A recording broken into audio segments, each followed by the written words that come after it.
साथियों नमस्कार, आप देखना शुरू कर चुके हैं ओबीसी टाइम्स। मैं विवेक कुमार। फिलहाल हमारी मौजूदगी देश की राजधानी नई दिल्ली में है। देश में शीतकालीन सत्र संसद का चल रहा है, जिसमें तमाम मुद्दों पर चर्चाएं हो रही हैं।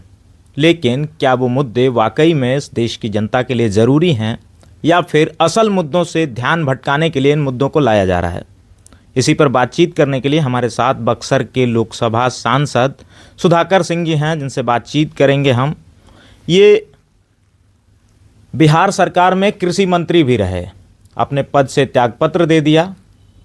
इनसे बातचीत करेंगे तमाम उन मुद्दों पर। स्वागत है सर आपका। सर, सबसे बड़ा मुद्दा जो आज के समय का है बना हुआ है यहाँ के एयर क्वालिटी को लेकर के। AQI लेवल काफ़ी ज़्यादा बढ़ चुका है, यहाँ की हवा काफ़ी ज़्यादा प्रदूषित हो चुकी है। लेकिन लोकसभा में एक भी दिन इस मुद्दे का कहीं जिक्र तक नहीं हुआ। आप इसे कैसे देखते हैं, क्योंकि आप खुद कृषि मंत्री रहे हैं और जहाँ तक मुझे जानकारी है आपने PhD भी एग्रीकल्चर से किया हुआ है। केवल दिल्ली की हवा खराब नहीं है, देश की हवा खराब है। AQI लेवल को देखें, अगर वो स्टैंडर्ड है, अगर मानक है, तो आप कैमूर का भी वही है, इससे बदतर है। बक्सर का भी उससे बदतर है। जो विकास की जो नई परिभाषा जो गढ़ी गई, उसमें सस्टेनेबल डेवलपमेंट का कोई कंसेप्ट नहीं। अंधाधुंध देश के औद्योगिक घरानों के लिए फ़ायदे पहुंचाने के लिए बिना प्रदूषण के मानक का पूरी इंडस्ट्री को एकदम फ्री हैंड। अभी तो दिल्ली का इससे भी हालत ख़राब होना है। जो हमारा सबसे बड़ा दिल्ली के भीतर जो कार्बन सोखता था, कार्बन डाइऑक्साइड सोखने का, जो अरावली हिल्स, उस अरावली हिल्स के परिभाषा को बदल दिया गया। 100 मीटर से जो ऊपर हाइट की होंगी वही पहाड़ी मानी जाएगी। और अरावली हिल्स का 92% हिस्सा 100 मीटर से नीचे है। मतलब अरावली हिल्स को टोटल डिमॉलिश कर दिया जाएगा। जो ही आप डिमॉलिश करेंगे, जो कार्बन डाइऑक्साइड जो हमारा पैदा हो रहा है उसको सोखने की पूरी प्रणाली नष्ट हो जाएगी। और साथ ही जब आप डिमॉलिश करेंगे, मतलब खुदाई करेंगे उसको एग्रीगेट के रूप में, बालू के रूप में, पत्थर के रूप में, तो उससे एक नया प्रदूषण भी पैदा होगा। धूल, धक्कड़, वायु गुणवत्ता। तो ये जो थोड़ा बहुत बचा भी है, तो लगता है कि सरकार की मंशा है कि दिल्ली में किसी को रहने नहीं देना है और दिल्ली को उजाड़ देना है। दिल्ली अपने इतिहास में 7 बार उजड़ी, 7 बार बसी। तो अब लगता है कि दिल्ली को मोदी जी के राज में उजड़ने का वक्त आ गया है। वो साइकिल देखेंगे, दिल्ली उजड़ जाएगी, फिर कोई नई दिल्ली बनेगी या कोई आएगा नया दिल्ली बनाएगा। अच्छा, स्वास्थ्य को लेकर के लगातार ये गंभीर मुद्दा है, लेकिन इस पर संसद में चर्चा क्यों नहीं हो रही है? देखिए, संसद की पूरी परिभाषा बदल दी गई है कि व्यवस्थापिका स्वतंत्र है, ऐसा अब नहीं रहा। पिछले 1 वर्षों से जिस तरीके का जो बदलाव था, कार्यपालिका हावी है, एग्जीक्यूटिव हावी है। प्रधानमंत्री कार्यालय तय करता है कि कब सदन को कॉल करना है, कब सदन को समाप्त कर देना है, सदन में क्या विषय रहेंगे, वह सरकार तय कर रही है। एक तरह से संसद आज के दिन में रबर स्टाम्प से ज़्यादा नहीं है। आपातकाल के दौर में भी इतना बुरा हाल नहीं था संसद का जितना आज इस देश की संसद का है। यहाँ पे बजट पे कोई डिस्कशन नहीं, आज के गंभीर सवालों पे कोई बहस नहीं। किसानों की आमदनी बढ़ी या घटी, बेरोजगारी घटी या बढ़ी, किसानों की आमदनी घटी या बढ़ी, कश्मीर से लेके लेह लद्दाख से लेके मणिपुर तक जल रहा है, उस पर चर्चा होगी कि नहीं। डॉलर का दाम ऊंचा होता जा रहा है, रुपया गिरता जा रहा है, इसकी कोई चर्चा नहीं। हमारे GDP को डिग्रेड कर दिया गया, C कैटेगरी में डाल दिया, संदिग्ध की श्रेणी में डाल दिया गया कि आप फर्जीवाड़ा कर रहे हैं, वास्तविक विकास नहीं है। मजदूरों की आमदनी सिकुड़ती जा रही है, उनकी प्रतिदिन की जो न्यूनतम। तो ये तमाम सवाल हैं सैकड़ों, जिससे देश जूझ रहा है। लेकिन संसद मौन है, क्योंकि सरकार में बैठे हुए लोग कोई भी विषय पर चर्चा नहीं चाहते। अच्छा सर, इस समय देश में सबसे बड़ा मुद्दा एसआईआर का बना हुआ है। बिहार में उसका ट्रायल हुआ, बिहार से ही आप आते हैं, बिहार के सांसद हैं। वहाँ पे जिस तरीके से ट्रायल हुआ और जिसके बाद लगभग दावा किया गया कि 65 लाख वोट काट दिए गए बिहार से, उसके बाद फिर उत्तर प्रदेश में अब उसकी तैयारी चल रही है। लगातार बीएलओ प्रेशर में आकर के सुसाइड कर रहे हैं, लगातार इसकी तारीखें बढ़ती चली जा रही हैं। अब 26 दिसंबर की तारीख मुकर्रर की गई है, आखिरी तारीख थी, 26 दिसंबर तक का दिनांक बढ़ाया गया है। उसके बाद फिर लगभग जो विपक्षी दल के तमाम नेता हैं, अखिलेश यादव उत्तर प्रदेश से आते हैं, उन्होंने कहा है कि लगभग 3 करोड़ वोट काटे जाएंगे, कटने की संभावना है। इसे आप कैसे देखते हैं? देखिए, पूर्णतः ये जो काम हो रहा है एसआईआर एक गैरकानूनी काम है। आर्टिकल 327 भी पार्शियल रिविजन्स की बात करता है। कोई संदिग्ध जो क्षेत्र है या कोई एसओपी है कि वोटर लिस्ट में अचानक से नाम ज़्यादा आ रहे हैं, जो आबादी हमारी है, आबादी का 65% लोगों को एलिजिबल वोटर्स माना जाता है। अगर किसी इलाके में 65% से ज़्यादा कहीं दिखाई दे रहा है तो चिंता का विषय है।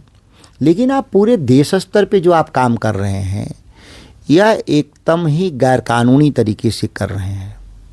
और माननीय सुप्रीम कोर्ट में सुनवाई को मजाक बना दिया इलेक्शन कमीशन। कोई भी उनके दिशा निर्देश को नहीं मानना, फैसले पर सुप्रीम कोर्ट को नहीं पहुंचने देना, बार बार समय ले लेना, जो तथ्य मांगना उसका सही समय पर सही जवाब नहीं देना, जिसका दुष्परिणाम है कि माननीय उच्च न्यायालय का भी फैसला नहीं आ पा रहा है। और इसके स्वायत्तता की आड़ में चुनाव आयोग संविधान की धज्जी उड़ाते हुए गैर कानूनी काम में लगा हुआ है। एसआईआर में कितने मतदाता कटेंगे इसका वास्तविक रूप से इससे हमको विषय नहीं हमारा है। विषय ये है कि कोई एक भी मतदाता क्यों छूटेगा। 3 करोड़ छोड़ दीजिए, 3 करोड़ की जगह घटा के शायद 1 करोड़ कर दें, 1 करोड़ से घटाकर शायद 10 लाख कर दें, ये विषय नहीं है। यहाँ पे हमारे मतदाता सूची से कोई बाहर रह जाएगा तो इस लोकतंत्र का क्या मतलब है, चुनावी प्रणाली का क्या मतलब है। हमारा है कि सभी लोग भागीदार हैं, इक्वल राइट्स दिया गया सबको। इस देश में करोड़ों करोड़ लोग घुमंतु जाति हैं, अर्ध घुमंतु जाति हैं, विमुक्त जातियां हैं, जो लगातार एसआईआर में उनको आप कह रहे हैं कि वो अपने कागज दस्तावेज नहीं दिखा पाएंगे, वो भूमिहीन हैं, उनको घर नहीं, आवास नहीं है। ऐसे लोगों को चिन्हित करके मतदाता सूची में नाम जोड़ना था, वही सरकार कह रही है हम नाम कटवा देंगे, इलेक्शन कमीशन कह रहा नाम काट देंगे। तो ये लोकतंत्र को जोकतंत्र में बदला जा रहा है। किसी एक भी, हम लोगों ने सुप्रीम कोर्ट के जरिए मांग किया था कि 2003 जो अंतिम आपने एसआईआर किया था उसका एसओपी दे दीजिए। क्या उस समय फार्मूला था? चुनाव आयोग कहा कि हमारे पास कोई दस्तावेज नहीं है 2003 का। अब आश्चर्यजनक है कि देश के एक प्रमुख संवैधानिक संस्था 22 साल पहले एसआईआर का एसओपी अपने पास नहीं रख सकता, लेकिन इस देश के भूमिहीन आवासहीन लोगों से वह दस्तावेज की मांग कर रहा है जो उनके पास कभी थे ही नहीं। भूमि का अद्यतन रिकॉर्ड जैसी, उनके पास बैंक अकाउंट, पासपोर्ट, जिनके पास आधार कार्ड नहीं है वो पासपोर्ट कहाँ से होंगे उनके पास। इस तरह के दस्तावेज के जरिए सत्यापन की मांग, यह निरा कानून का उल्लंघन के सिवा कुछ भी नहीं है।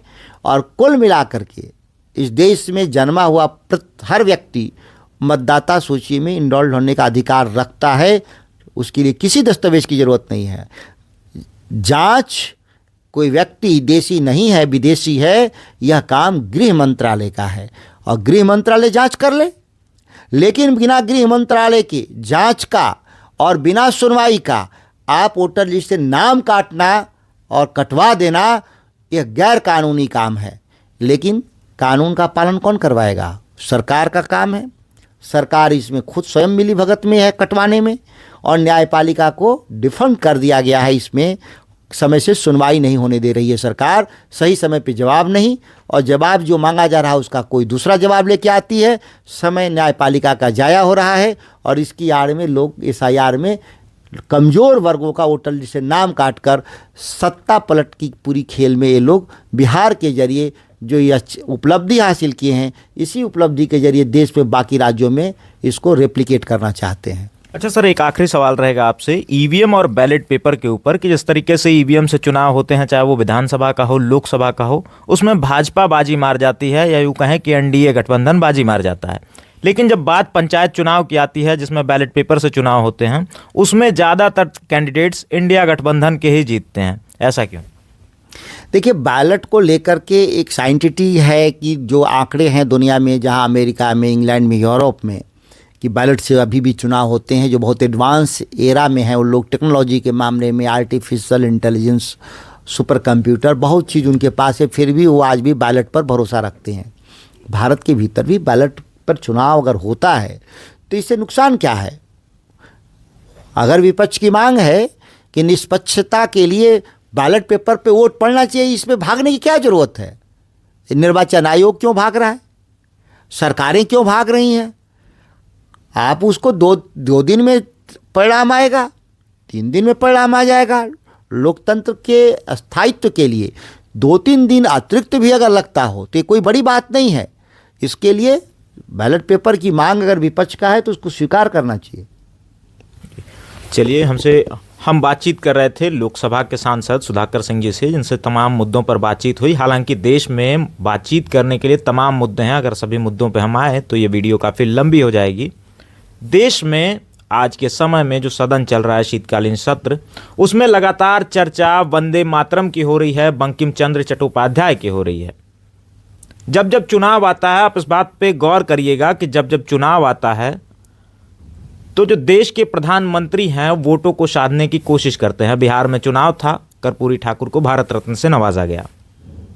अब बंगाल में चुनाव है तो बंकिम चंद्र चट्टोपाध्याय याद आ रहे हैं। हालांकि बातचीत करने के लिए तमाम मुद्दे हैं। बिहार में 10-10 हज़ार रुपये महिलाओं के खाते में ट्रांसफ़र किए गए, लेकिन वहीं जब महिलाओं को अर्धनग्न करके घुमाया गया, उनके घरों को जलाया गया, वहां प्रधानमंत्री ने एक शब्द नहीं बोला, जबकि सबसे ज़्यादा मदद की ज़रूरत मणिपुर की महिलाओं को थी। फिलहाल बातचीत करने के लिए तमाम मुद्दे हैं। हमने कुछ मुद्दों पर बातचीत की। आपको बातचीत कैसी लगी कमेंट्स के माध्यम से बताइएगा। हम जल्दी मिलेंगे अगली वीडियो में। तब तक के लिए नमस्कार, जोहार।